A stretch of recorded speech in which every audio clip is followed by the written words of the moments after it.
പലപ്പോഴും സംഭവിക്കുന്നുണ്ടെങ്കിലും അതിനെ once in a lifetime എന്ന് പറയാറുള്ളത് എന്തുകൊണ്ടാവും? കാരണം ഗ്രഹണം പലതവണ സംഭവിക്കുന്നത് നിങ്ങൾ ഇല്ലാത്തിടത്തായിരിക്കും.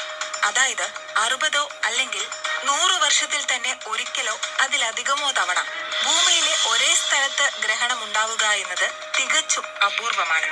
ഇനിയിപ്പോൾ നിങ്ങൾ ഗ്രഹണത്തിന് കീഴിലാണെങ്കിൽ പോലും കാലാവസ്ഥ നല്ലതല്ലെങ്കിൽ സൂര്യഗ്രഹണം ദൃശ്യമാകില്ല. എന്നാൽ നിങ്ങൾ ഗ്രഹണപഥത്തിലാണെങ്കിൽ എവിടെ നിന്നാലാണോ ഏറ്റവും വ്യക്തമായി സൂര്യഗ്രഹണം ദൃശ്യമാവുക എന്നുറപ്പിക്കലാണ് ആദ്യം ചെയ്യേണ്ടത്.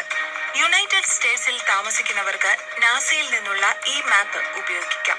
ഏതൊക്കെ പട്ടണങ്ങളിലൂടെയും നഗരങ്ങളിലൂടെയുമാണ് ഗ്രഹണം കടന്നു പോകുന്നതെന്ന് കണ്ടെത്താൻ ഈ മാപ്പ് സഹായിക്കും. ഇതിൽ 2023 വാർഷിക ഗ്രഹണത്തിന്റെയും ഇനി വരാനിരിക്കുന്ന 2024 സൂര്യഗ്രഹണത്തിന്റെയും പാതകൾ കാണിച്ചിട്ടുണ്ട്.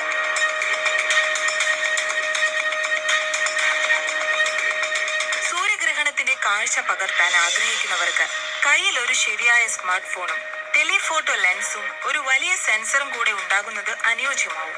ഇനി ഇതൊന്നുമില്ലെങ്കിൽ പോലും നമ്മുടെ സ്മാർട്ട് ഫോണിന്റെ ലെൻസ് തന്നെ വൃത്തിയാണെന്ന് ഉറപ്പുവരുത്തുക. കാരണം സൂര്യഗ്രഹണത്തെ നഗ്ന നേത്രങ്ങൾ കൊണ്ട് നോക്കുന്നത് വളരെ അപകടകരമാണ്.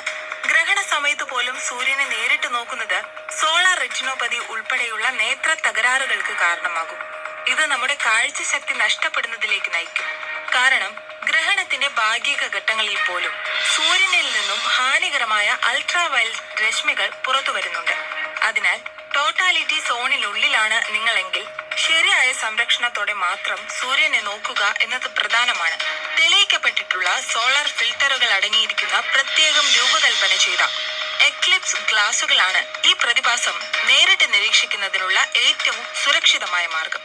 ഈ ഗ്ലാസുകൾ സൂര്യന്റെ തീവ്രത കുറഞ്ഞ സമയത്തേക്കെങ്കിലും സുരക്ഷിതമായ നിലയിലേക്ക് മാറ്റുന്നു. അതേസമയം ടോട്ടാലിറ്റി സോണിന് പുറത്തുള്ളവർക്കും ഗ്രഹണ ഗ്ലാസുകൾ ഇല്ലാത്തവർക്കും ഗ്രഹണം സുരക്ഷിതമായി അനുഭവിക്കാൻ ഇതര മാർഗങ്ങളുമുണ്ട്. നാസ പലപ്പോഴും ഈ ഇവന്റുകളുടെ തത്സമയ സ്ട്രീമുകൾ ഹോസ്റ്റ് ചെയ്തുകൊണ്ട് ലോകമെമ്പാടുമുള്ള കാഴ്ചക്കാരെ ഇതിന് സാക്ഷ്യം വഹിക്കാൻ സഹായിക്കുന്നു. കൂടാതെ ഒരു ചെറിയ ദ്വാരമുള്ള ഒരു കാർഡ്ബോർഡിലൂടെ സൂര്യന്റെ ചിത്രം പ്രൊജക്ട് ചെയ്യിക്കുന്നതും ഗ്രഹണത്തിന്റെ സുരക്ഷിതമായ പരോക്ഷ ദൃശ്യം സൃഷ്ടിക്കും.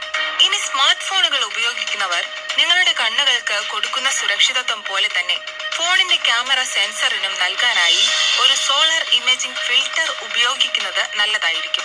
ഇത് സെൻസറിനെ സംരക്ഷിക്കുക മാത്രമല്ല ചെയ്യുന്നത്, നിങ്ങളുടെ സ്മാർട്ട് ഫോണിനെ സാമാന്യം കഴിവുള്ള സോളാർ ഇമേജിംഗ് ഉപകരണമാക്കി മാറ്റുകയും ചെയ്യുന്നു.